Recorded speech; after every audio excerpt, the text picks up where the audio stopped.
동전 하나를 좀 보겠습니다. 화폐인데요. 동전 하나만 좀 사진을 보여주시면 감사하겠습니다. 영국의 대형 박물관이라고 하죠. 브리티시 뮤지엄을 가면 이런 동전이 있습니다. 근데 이 동전이 뭔가 이렇게 자세히 살펴보면 한 2000년이 지난 시점에서야 이것이 이제 발견된 건데요. 고고학적으로 발굴됐는데 저것을 박물관에 저렇게 소장을 하고 있습니다. 이 동전은 빌라도, 여러분들이 잘 아는 본디오 빌라도가 발행한 화폐입니다. 이 빌라도가 왜 이런 화폐를 발행을 했을까 하고 그 내용을 자세히 좀 들여다보면 가까이 한 번만 찍은 사진이 있는데요. 한 번만 더 비춰주십시오. 예, 이런 글씨가 써져 있습니다. 가운데는 하나의 문양이 있고요. 여러분들이 보실 때 왼쪽 아래에서부터 동글게 돌아가면서 글씨가 써져 있는데 뭐라고 써져 있냐면 앞에는 티베리우스라는 황제의 이름, 뒤에는 카이사라, 그러니까 황제라는 글자가 써 있습니다. 그러니까 이것은 동전은 누구 것이다? 티베리우스 황제의 것이다. 이렇게 써져 있는 거죠. 근데 이거를 왜 본디오 빌라도가 발행을 했을까? 본디오 빌라도는 역사적으로 29년, 30년, 31년, 32년이네요. 이렇게 동전을 발행한 것으로 나옵니다. 근데 이 발행한 것이 다 누구를 위한 거냐면 황제를 위해서 발행했습니다. 이 동전은 황제의 것이야. 그러니까 그 당시에 황제에게 숭배하게 하고 황제를 위해서 신전을 갖다 바치고 이런 것들이 그 당시에 모든 지역을 다스리는 어떤 총독들이나 관원들에게 있어서 누구라도 경쟁했었던 겁니다. 황제에게 잘 보이기 위해서. 본디오 빌라도가 이런 유대 지역을 다스리면서 이런 화폐를 발행하게 되죠. 가운데 있는 저 지팡이 모양은 뭐냐면 저거는 황제 숭배를 하는 제의 때 사제들이 사용했던 지팡이입니다. 하늘을 들어 올리고 황제 제의를 위해서 제사의식을 지낼 때 사용했던 지팡이. 그러니까 이 동전 하나만 보더라도 여러분 이것은 황제 숭배를 독려하고 사람들에게 황제에게 숭배, 신성시화하는 것에 있어서 사용됐던 화폐다. 갖다 바쳤던 화폐다라고 여러분들이 이해를 하실 수 있을 것 같습니다. 이게 발견된 곳이 예수님이 처형당했었던 십자가 골고다 언덕에 거기에서 이 화폐가 발견이 되었습니다. 밑에 로마 숫자로 LIZ라고 써져 있는데 그것을 로마 연대법으로 따지면 주 30년경 이 화폐가 발행된 것으로 그렇게 보여집니다. 여러분 지난 시간에 우리가 계속해서 말씀을 나누었을 때 악의 3인방을 여러분들에게 소개해 드렸었습니다. 기억나세요? 악의 3인방. 사탄이라고 불리는 용에 대해서 계시록에서 말씀하고 있고, 그렇죠? 옅뱀, 마귀라고도 불린다고 했었죠. 그게 사탄, 용. 두 번째 존재는 기억나세요? 바다에서 올라온 짐승. 다 짐승들 얘기해요. 바다에서 올라온 짐승. 누구를 말한다고 했어요? 로마 황제를 의미한다고 했습니다. 사탄이 배후에서 조종하고 어떤 세상에 하나님의 백성들을 괴롭히고 핍박하는 어떤 그런 존재들로 용이 자꾸 권세를 주온 바다에서 올라온 짐승, 로마 황제를 말한다고 했습니다. 그런데 그 로마 황제, 바다에서 올라온 짐승을 숭배하고 황제 숭배를 강요하는 무리들이 있었다고 했죠. 그 무리들을 뭐라고 했었습니까? 땅에서 올라온 짐승이라고 말씀을 드렸었습니다. 이들은 누구라고 그랬었죠? 황제의 숭배를 종용하고 그것을 많은 사람들에게 퍼뜨리기 위해서 열심히 앞장섰던 관리들이라고 말씀드렸습니다. 그러니까 본디오 빌라도 같은 사람도 황제 숭배에 앞장섰던 땅에서 올라온 짐승이라고 성경에 상징적으로 표현되어 있는 그런 하나의 예로 우리가 이해를 할 수 있겠죠. 이렇게 보면 상징적으로 표현되어 있었던 계시록의 말씀들이 역사적으로 이런 당시의 시대적인 배경을 얘기해 주는 거구나라고 이해가 됩니다. 그러면 또 한 가지를 여러분들에게 말씀드리고 싶은데 다음 사진 하나만 좀 보여주세요.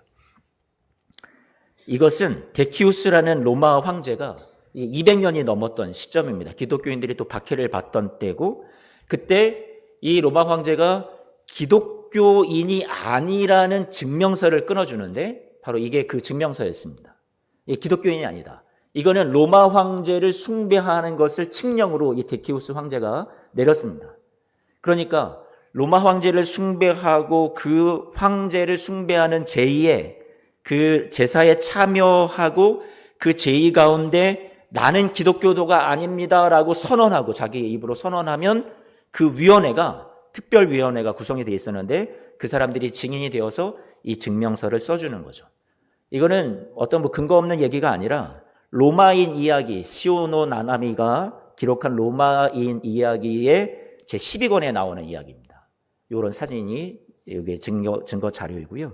여기에 있는 내용들을 여러분들이 다 이해를 할 수는 없지만 앞에 이런 내용 그림에 나오는 글씨들을 제가 간략하게 소개를 하면 테아델비아라는 마을에 제사를 관장하는 자들에게 우리 두 사람입니다. 아우렐리아 벨리아스와 카피니스, 우리는 절차를 따라서 제사를 드렸습니다.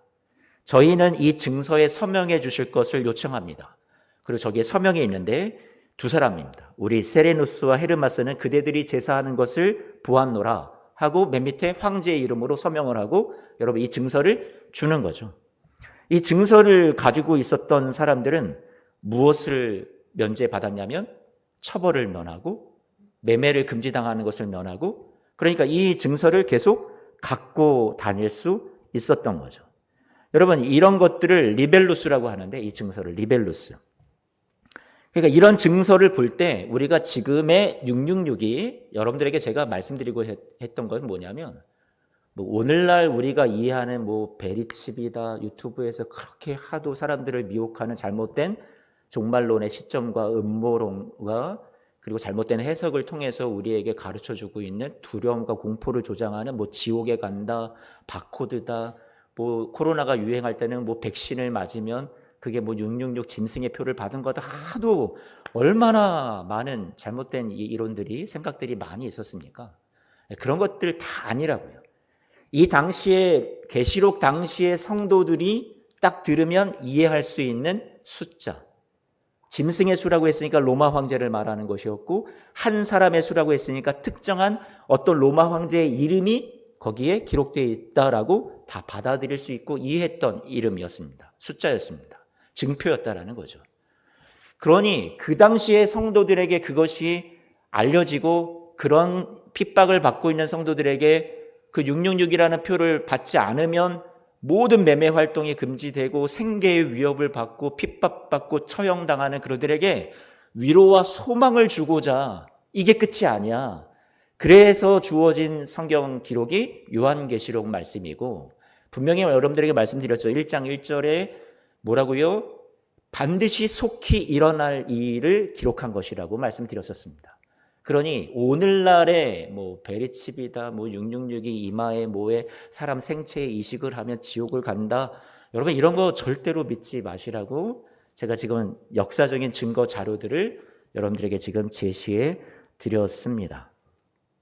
왜 이렇게까지 상징을 사용하면서 여러분 이 말씀이 기록된 걸까요? 뭐 용이니 바다에서 올라온 짐승이니 무슨 땅에서 올라온 짐승이니 직접적으로 뭐 로마 황제다 이렇게 뭐 언급을 하거나, 뭐 본디오 빌라도처럼 그 당시에 어떤 관리들, 이 로마 황제의 숭배를 종용했던 그런 사람들의 이름을 기록하기에는 여러분 이 말씀을 갖고 있는, 문서로 갖고 있는 사람들이 위험해집니다. 그렇죠? 그러니까 어떤 언어로 표현했어요? 우회한 거죠. 상징적인 표현으로. 그래서 상징적인 언어가 담겨 있습니다. 어떻게 설명하면 좋을까 제가 생각을 해보다가 조지 오웰의 동물농장이라는 책이 있습니다. 그렇죠? 이건 이제 러시아의 스탈린 시대의 독재와 그들이 일으켰던 만행을 풍자하기 위해서 동물농장이라는 어떤 그런 우화 책이 나온 거잖아요. 농장을 탈출해서 자신들의 사회를 만들지만 결국 그 동물들도 부패하고 권력의 야욕에 사로잡혀서 결국은 타락했다라는 내용을 여러분 빗대어서 설명하는 책이 동물농장이지 않습니까? 거기에 스탈린이라는 이름을 바로 넣을 수 있을까요? 아니요. 스탈린이라는 사람을 이름을 넣어서 막 그렇게 잘못이라고 지적을 하면 잡혀가고 그 책을 갖고 있는 사람들이 불온하다 해서 여러분 처형을 당하거나 했겠죠.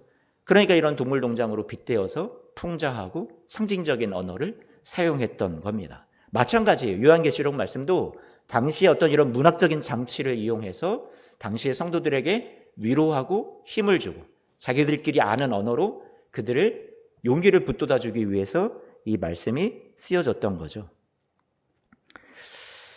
황제 숭배를 받아들였던 사람들은 여러분 이 증표를 바꾸서 어떻게 했어요? 누릴 수 있는 것을 누렸습니다. 뭐 여러 가지 다른 사람들이 이제 이 황제 숭배를 거부했던 사람들은 어리석다, 패배자다, 왜 저렇게 사냐 이해하지 못했을 겁니다.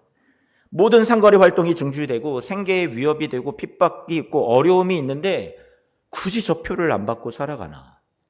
하지만 그리스도인들이 하나님을 의지하면서 이 표를 받지 않고 그래도 하루하루를 이겨내면서 살아갔던 성도들이 있었습니다. 그런데 용기를 내고 싶지만 눈에 보이는 현실은 녹록치 않고 만만치가 않습니다. 너무 힘듭니다. 너무 어렵습니다. 절망이 될 것 같습니다. 가지고 있었던 믿음도 사라질 것만 같습니다. 그러한 때에 계시록 말씀이 주어졌던 거죠. 이 666을 받지 않은, 그러니까 사람의 로마 황제의 증표를 받지 않은 사람들에게 이게 패배자가 아니야. 더 이상 우리가 소망이 없는 사람들이 아니야. 그것을 두려워하지 마. 그래서 우리에게 주신 하나님의 말씀이 이 계시록의 말씀인 거죠. 여러분들은 오늘날 666이 우리에게 무엇으로 다가온다고 생각합니까? 로마 황제를 숭배할 일이 없잖아요, 지금요. 여러분들이 로마 황제를 숭배하는 것 때문에 구원을 못 받습니까? 아니잖아요. 그런 어떤 증표, 이런 것들이 우리에게 지금 주어지는 게 아니죠. 그러면 오늘날 우리에게는 무엇일까요? 제가 생각하기에는 이 666이라는 표를 받는다라는 것은, 어떤 황제의 이름이 적혀 있는 그 표를 받는다라는 것은 나는 이거 없으면 못 산다. 나는 이것이 보장되어야만 현세적인 축복이 나에게 주어지고 만족되어야지만 나는 살아갑니다. 하나님만으로는 글쎄요, 안 될 것 같습니다. 나는 이게 필요합니다. 어떤 이런 선택이지 않았을까요?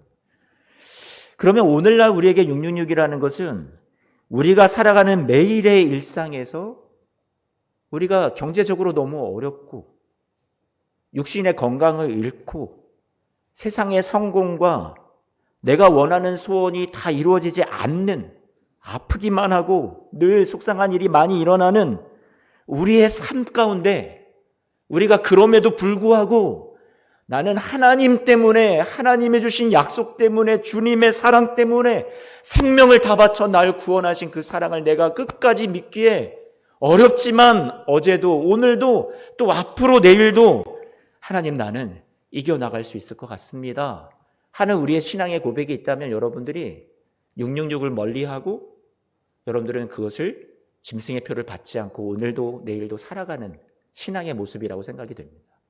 하지만 오늘날 우리가 내게 건강이 없어서 낙심되고 두렵고 내 믿음이 떨어지고 경제적인 성공과 부요와 형통이 나에게 없을 때 하나님의 사랑에서 내가 배제된 것만 같고 모든 삶의 의욕이 떨어질 때 우리는 평강이 없고 소망이 사라질 때 우리가 오히려 이때는 이 짐승의 표라고 볼 수 있는 666이라는 사람의 수에 우리가 어떻게 되는 거예요? 세상의 수에 마치 지는 것처럼 패배자인 것처럼 우리가 살아가는 모습이라고 생각이 됩니다.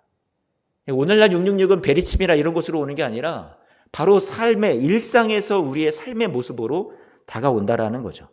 그런 주님이 저와 여러분들을 승리자로 여겨주시는데 우리가 세상의 것을 다 갖지 못했다고 해서 나는 패배자라고, 나는 복을 받지 못했다고, 하나님의 사랑을 나는 받지 못하는 게 아닌가라고 생각하는 그런 여러분, 이 당시에 초대교회 성도들도 너무 삶이 괴롭고 만만치 않으니까 이런 생각이 듭니다. 의문이 듭니다. 과연 내가 하나님의 사랑을 받는 게 맞나?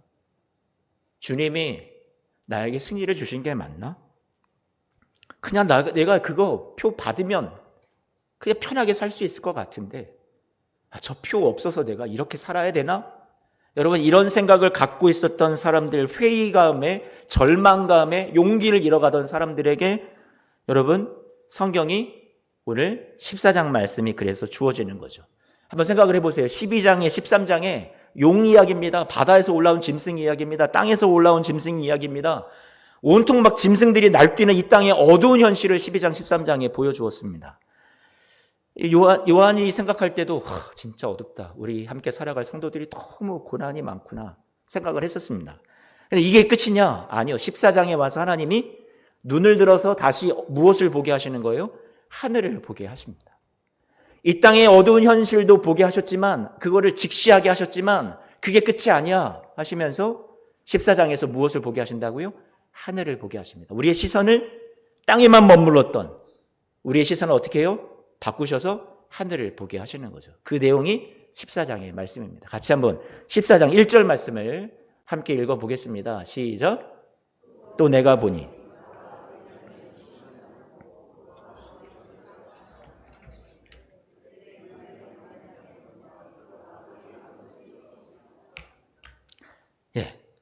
요한의 시선을 하나님께서 다시 하늘을, 땅에 머물렀던 시선을 하늘을 향해서 바라보게 하시면서 보라 해서 봤는데 어린 양이 시온산에 서 있다라는 거예요. 시온산이라는 것은 하나님의 임재가 있는 곳을 상징적으로 표현하는 장소이고요. 그런데 거기에 어린 양이 있고 또 아버지가 거기 하나님 아버지가 같이 계신 곳입니다. 그런데 그 시온산에 누가 서 있냐면 누가 서 있다고 얘기해요? 14만 4천이 서 있다. 14만 4천은 여러분 어떤 문자적인 숫자를 의미하는 게 아니라 여러분들에게 예전에도 말씀드렸지만 이 땅에 모든 하나님의 백성을 총칭하는 수다라고 말씀을 드렸었습니다. 그들에게 무엇을 보여주시는 거냐면 궁극적인 승리의 모습을 하늘을 돌리게 하시고 바라보게 하시고 이렇게 승리한 모습으로 너희가 서 있어 이걸 알게 하시는 거죠. 보여주시는 거죠. 요한은 생각했습니다. 자기랑 함께 신앙 공동체 생활을 하던 그렇게 고난 많던 그 눈물 흘리기만 했던 그 성도가 지금 하늘에서 보여주시는 걸 보니까 엄청나게 당당하게 멋진 승리자의 모습으로 찬양하고 있는 모습이 보여지는 거죠. 우리 예수소망교회 여기 계신 분들이 어떤 건강을 잃고 삶의 어려움과 고난과 아픔, 슬픔을 당해서 너무 힘겹게 살아가시는 모습이지만 이 땅의 현실이 끝이 아니라 지금 요한을 통해서 아마 여러분 가운데 많은 분들의 모습을 보여주셨을 거예요. 저기 예수소망교회 아무아무교회 집사, 성도, 장로님들, 권사님들도 저기 있네. 요한이 아마 봤을 거란 말이에요. 승리자의 모습으로 서 있구나. 계시록에는 중요한 흐름이 있습니다. 어떤 흐름이 있냐면 두 가지 흐름이죠. 땅의 이야기를 쭉 얘기를 합니다. 이 땅에는 이런 일들이 있고 용이 나타나고 바다에서 올라온 짐승, 땅에서 올라온 짐승, 핍박이 있을 거고 3년 반 동안 이어질 거고 하지만 하나님의 인도하심과 지키심이 분명히 있을 거니까 인내해라, 믿음을 가져라. 우리 지난 시간에 다 배웠던 내용들입니다. 그런데 그래도 힘이 듭니다. 하는 요한에게 하나님이 하늘을 바라보여 주시면서 이제 하늘의 이야기를 또 보여주시는 거죠. 지쳐갈 때쯤, 소망이 사라져갈 때쯤 하늘을 자꾸 보게 하십니다. 그래서 하늘의 이야기, 하늘과 땅의 이 두 공간을 배경으로 계시록 전체의 이야기가 전개되고 있습니다. 궁극적으로 하늘은 땅과 대조되는 하나님이 다스리는 보좌와 궁극적인 승리와 구원이 완성된 곳으로 보여주고 있고요. 땅은 아직은 오지 않은 최후 승리, 하나님의 완성을 기다리면서 여전히 고난과 핍박과 죄와 어둠이 있는 현실을 살아가는 곳이라고 땅의 이야기를 보여주시는 거죠. 계시록 말씀이 그렇게 대조적으로 되어 있습니다. 최종적인 구원의 모습을 오늘 14장에서 보여주는 것은 미래의 앞으로 우리에게 일어날 일이지만 그 승리를 왜 이렇게 앞당겨서 요한에게 보여주셨을까요? 우리에게 오늘 말씀을 통해서 증거해 주실까요? 환난과 고난 속에 있는 성도들에게 위로와 소망을 주고 싶으셔서 이게 끝이 아니야. 승리가 분명히 있어. 그 모습을 보여주는 거죠. 이게 너희의 모습이야. 14장 1절을 다시 한번 보겠습니다. 14장 1절 보니까 여러분 이들의 이마에 뭐가 있다고 그랬어요? 어린 양의 이름과 예수 그리스도죠. 그 다음에 또 누구의 이름이 있다고 그랬어요? 아버지의 이름이 있다라고 얘기합니다. 한번 생각을 해보세요. 이 땅에서 황제의 이름을 표를 이마에 받지 않았다고 해요. 손에 받지 않았다고 했어요. 그래서 너무나도 나는 패배자라고 생각했어요. 내가 이렇게 살아가는 게 맞나? 세상의 살이가 이렇게 힘들고 나는 망했나 보다. 내 삶은 사랑받지 못한 삶인가 보다. 그렇게 생각을 했는데 대조적으로 눈을 들어서 바라보니까 이들의 이마에 여러분 천상에서 뭐라고요? 어린 양 예수 그리스도의 이름이 붙어 있고 또 뭐가 기록되어 있어요? 아버지의 이름이 기록되어 있다고 말해주고 있습니다. 황제의 이름 따위 세상 하나 부럽지 않았을 겁니다. 여러분들 별로 부럽지 않은 그런 눈빛으로 이 말씀을 지금 듣고 계신데 하나님 아버지의 이름과 어린 양 예수 그리스도의 이름이 여러분의 이마에 새겨져 있습니다. 한번 옆사람 한번 바라보시기 바랍니다. 진짜 이마에 써져 있습니까? 안 써져 있어요? 자꾸 우리가 물리적으로 생각합니다. 짐승의 표가 이마에 칩을 박아서 생체 이식을 해서 그게 아니라고 계속해서 말씀드렸습니다. 계시록의 말씀은 다 상징적인 겁니다. 여러분, 성경에서 여러분들에게 할례를 받았냐 안 받았냐에서 구원이 당락이 결정됩니까? 구약시대 백성들이 율법을 강조했던 사람들이 예수 그리스도를 믿었음에도 불구하고 계속해서 너 할례 받았어? 안 받았어? 유대주의자들. 그들이 율법을 강조합니다. 할례를 안 받았으면 예수님 믿어도 소용없어. 구원 못 받아. 과연 그런가요? 우리의 몸에 나타나는 표식이 중요합니까? 그래서 바울은 우리는 마음의 할례를 받은 사람들이라고 얘기합니다. 육체의 할례가 중요하지 않다 그랬어요. 그런데 아직도 이 계시록의 말씀을 가지고 뭐 생체의 이식이니 뭐 이마의 표를 받느니 손목의 표를 받느니 그게 여러분의 구원을 당락시킬 수 있다고 생각을 하십니까? 아니요. 여러분들은 이미 예수 그리스도의 이름을 가진 자들이고 마음의 할례를 받은 자들이고 여러분 하나님의 이름을 가진 자들인 줄 여러분 믿으시기를 축복합니다. 우리는 인격의 관계 안에서 구원을 받은 자들이지 주님의 영원한 한량없는 사랑에 의해서 십자가 대속의 사랑으로 구원을 받은 거지. 여러분이 나중에 무슨 뭐 경제 활동을 할 때 뭐 카드를 이용했다, 뭐 내 몸에 새겨진 이것을 가지고 내가 매매 활동을 했다. 여러분 아무 소용이 없습니다. 그것이 여러분의 구원의 조건과는 무관한 것이 될 거라는 것을 말씀드립니다. 그래도 나중에 여러분들 안 받으실 것 같긴 한데 같이 오늘 말씀을 7장 4절 말씀을 봅니다. 7장 말씀 보니까 계시록 7장 4절에서 분명히 얘기했습니다. 인침을 받은 자의 수를 보니 14만 4천이다. 인침받은 도장의 내용이 뭐였어요? 아까 방금 읽었던 예수 그리스도 어린 양의 이름과 누구의 이름을 우리가 받았어요? 아버지 하나님의 이름을 받았다라고 얘기해주고 있습니다. 짐승의 표, 로마 황제의 표를 받지 않은 우리들이지만 그래도 하나님께서 여러분들을 자랑스러워하시고 여러분들을 승리자로 이끄시고 하늘나라에서 이 모든 고난을 환난을 다 면하고 통과한 여러분의 모습을 보여주고 계십니다. 넌 내 백성이야, 내 거야. 하나님의 보호하심을 여기 말씀에서 우리에게 강조해주고 있는 겁니다. 내가 너 인쳤어. 넌 내 거야. 내 도장 찍었어. 내가 도와줄게. 세상 끝날까지 함께 할 거야. 그러니 이 땅에서 그 짐승의 표를 받지 않았다고 해서 환난과 고난이 있더라도 인내하자. 끝까지 이겨내자. 그 소망을 주시는 말씀이라고요.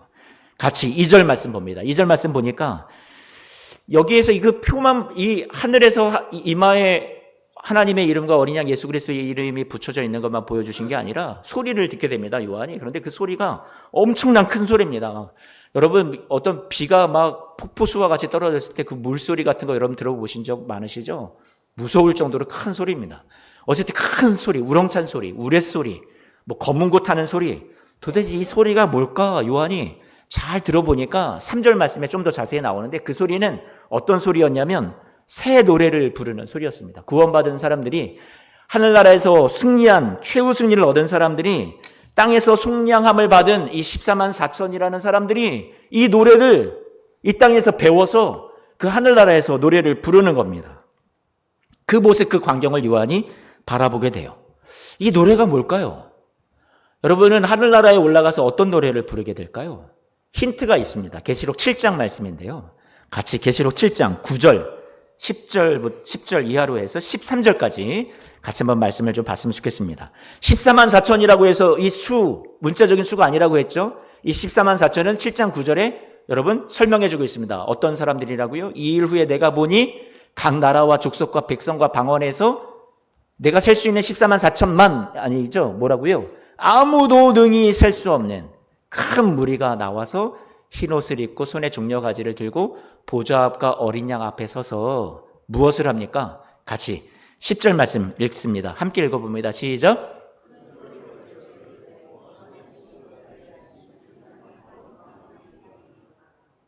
여러분 우리가 참 막막하죠. 내 모습을 봐도 뭐 다 같은 게 구원을 받을 수 있을까? 세상을 이길 수 있을까? 내 능력, 내 자격, 나의 모습 여전히 이것저것을 다 살펴봐도 그냥 부족함 투성입니다. 힘도 없습니다. 소망도 없습니다. 자꾸만 쓰러질 것 같습니다. 포기하고 싶을 때도 많습니다. 그런데 이 길을 우리가 끝까지 걸어가게 되고 하나님 앞에 보좌 앞에 나아가서 주님이 우리에게 승리자라고 야, 너 잘했다. 너 승리자다. 야, 이렇게 잘 견뎌주고 이겨냈구나 하고 면류관을 씌워줄 거 아닙니까? 그런데 우리가 그것을 받은 다음에 내가 당연히 내가 이런 거 받을 만하지, 나 열심히 살았어요, 이렇게 나서는 게 아니라 주님, 이것은 제가 받을 게 아닙니다 하고 나의 구원하심이 보좌에 앉으신 누구와? 어린 양과 나의 삶을 한결같은 사랑으로 이끌어주신, 오늘날 이 승리를 얻게 하신 하나님께 있습니다 하고 벗어서 경배하게 된다는 거예요. 저와 여러분들이 그 승리의 노래를 하나님 앞에 올라가서 드리게 된다라는 거죠. 그러니 이 말은, 이 노래는 오늘날 우리의 삶이 내 힘으로, 내 자격으로, 내 능력으로 살아가는 게 아니구나, 내 의지로 살아가는 게 아니구나, 여러분의 삶에 한결같은 하나님의 사랑이 함께하여 주실 줄 믿습니다. 예수 그리스도의 십자가의 대속의 은혜와 보혈의 공로가 여러분 이 죄 많은 세상을 능히 이겨나갈 수 있도록 도와주실 줄로 믿습니다. 그 공로와 그 은혜와 그 사랑과 그 힘 때문에 우리가 이 세상을 살아갈 수 있는 거죠. 내 힘으로는 안 됩니다. 하나님이 그런 여러분을 아셔서 날마다 이 은혜를 공급해 주실 거예요. 그 사랑으로 여러분을 이끌어 주실 거란 말이에요. 그래서 우리가 하나님 앞에 올라가서 고백하는 건 구원하심이, 오늘날 나의 승리가 보좌에 계신 어린 양과 아버지께 있습니다 하고 우리가 하나님께 영광을 돌리게 된다라는 거죠.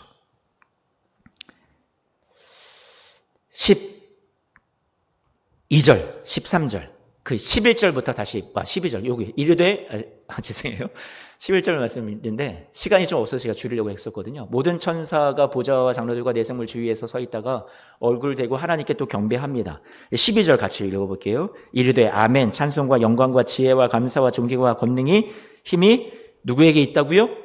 그렇죠, 하나님께 있다고. 그러면 이 환난을 다 통과해서 지금 승리의 노래를 부르고 있는 이 사람들이 누굽니까? 13절에 물어보는데 이 흰옷 입은 사람들 누굽니까? 했더니 여러분 14절 말씀에 뭐라고요? 환난에서 어떻게 된 사람들이라고요? 나오는 자들. 이 환난을 여러분들 이 세상 못 이길 것 같죠? 그런데 이 환난을 다 통과해서 나오는 자들이라고요. 그리고 그것을 여러분들이 그 앞에 설 자격, 승리자의 자격을 누가 주신다고요? 어린 양의 피에 여러분을 씻어서 희게 만들어준다고 얘기해 주고 있습니다. 16절, 17절. 우리가 그 노래를 부르면서 우리는 어떤 은혜를 받게 돼요? 16절, 17절. 다시는 줄이지 않고 목마르지 않고 해나 아무 뜨거운 기운에 상하지 않고 보좌에 계신 어린 양이 그들의 목자가 되셔서 생명수 샘으로 인도하시고 하나님은, 아버지는 여러분의 눈에서 눈물을 어떻게 해주세요? 씻어주신다고 얘기해 주고 있습니다. 여러분 위로가 될까요? 안 될까요? 위로가 꼭 되셨으면 좋겠습니다.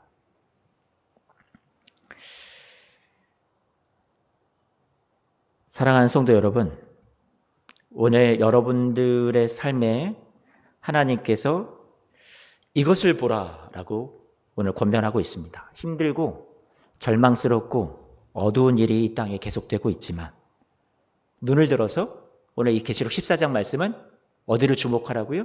하늘을 주목하라고. 여러분의 시선을 땅에서 어디로 옮겨주고 있어요? 하늘로 옮겨주고 있습니다.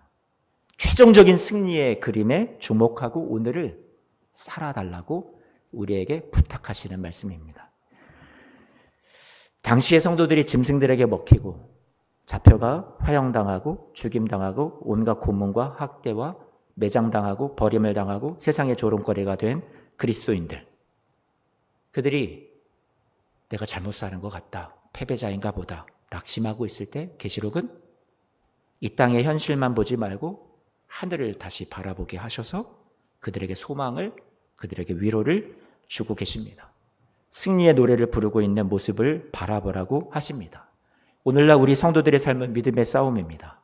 이 싸움은 나 혼자만 싸우는 것이 아니라 어린 양 되신 예수 그리스도가 같이 함께 싸워주시는 겁니다.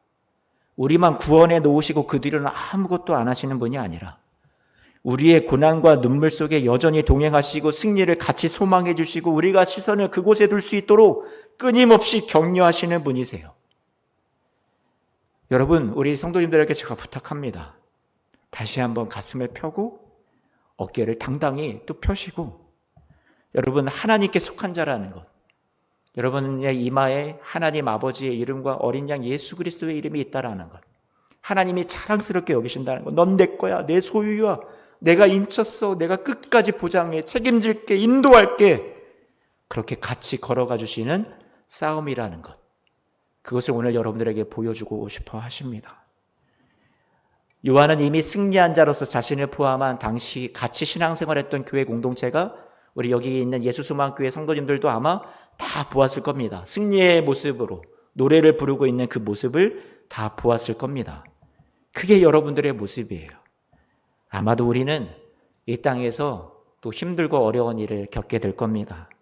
하지만 저 승리한 최후 승리를 얻는 그날에 가서만 우리가 노래를 부를 게 아니라 아까 3절 말씀에 이 노래를 배울 자라고 얘기하고 있습니다. 이 땅에서 우리는 이 노래를 지금 배워가고 연습하고 있습니다. 여러분, 어려운 일을 만났습니다. 그때는 하나님이 보이지 않습니다. 하나님이 가려진 것만 같습니다. 시험만 보입니다. 문제만 보입니다. 슬픔만 보입니다. 그런데 그 시간이 지나고 난 뒤에 그제서야 하나님이 보일 때가 있습니다. 아, 하나님이 이렇게 함께 하셨구나. 나를 이렇게 인도하셨구나. 아, 나에게 이 안 좋은 일을 선으로 이렇게 바꿔주셨구나. 그때 깨닫습니다. 아, 내가 배웠습니다. 와, 하나님은 이런 분이시라는 것을 제가 배웠습니다 하고 우리가 노래를 배워서 어떤 노래를 부릅니까? 새 노래를 부릅니다. 이전에 경험하지 못했던, 이전에 깨닫지 못했던 하나님이 주시는 은혜를 하나님의 함께 하시면 우리가 후에 노래할 수 있게 됩니다. 그렇지. 우리 하나님 이런 분이시지. 어제도 오늘도 주님께서 여러분의 삶에 늘 함께 하시고 세상 끝날까지 동행하셔서 이 노래를 여러분들에게 배워가게 하실 겁니다. 우리는 오늘 그 주님의 신실한 사랑을, 최후 승리를 주시는 주님의 은혜와 도우심을 우리가 꼭 이 말씀 속에서 기억하면서 여러분에게 오늘 시선을 이 세상의 어두운 현실에서 눈을 들어서 하늘을 바라보게 하시고 하나님의 도우심과 여러분을 최후 승리자로 만드신 그분의 능력과 그분의 사랑과 은혜에 우리를 집중하게 하십니다. 오늘 같이 한 번만 그것을 바라보면서 여러분의 삶의 자리에서 일어나 주시지 않겠습니까? 어렵지만 한 번 더 소망해 주시지 않겠습니까? 다시금 용기 내서 우리 같이 그 노래를 오늘 우리가 또 부르면 좋겠습니다. 오늘 같이 한 번만 부르고 싶은 노래들이 있습니다. 아까도 오늘 성가대에서 슬픈 마음 있는 사람, 너무 좋은 찬양인 것 같아요. 이런 새 노래를 우리가 이 땅에서 부르고 하늘나라 올라가서 승리의 노래를 최후 부르기까지 우리는 이 땅에서 이 노래를 배워가는 자들입니다. 오늘 3절 말씀처럼요. 슬픈 마음 있는 사람, 예수 이름 믿으면 영원토록 변함없는 기쁜 마음 얻으리. 여러분, 이게 하늘에 여러분 이마에 생명의 표를 받은 사람들의 모습 아닙니까? 이 땅에서의 성공의 표, 형통의 표, 건강의 표 다 받지는 못했어도 여러분들에게 우리 하나님 아버지의 이름과 예수 그리스도가 주시는 승리의 표가 우리에게 있지 않습니까? 함께 하시는 보호하심과 용기 주시는 힘과 위로의 표가 저와 여러분들에게 있지 않습니까? 그래서 우리가 더 당당해졌으면 좋겠습니다.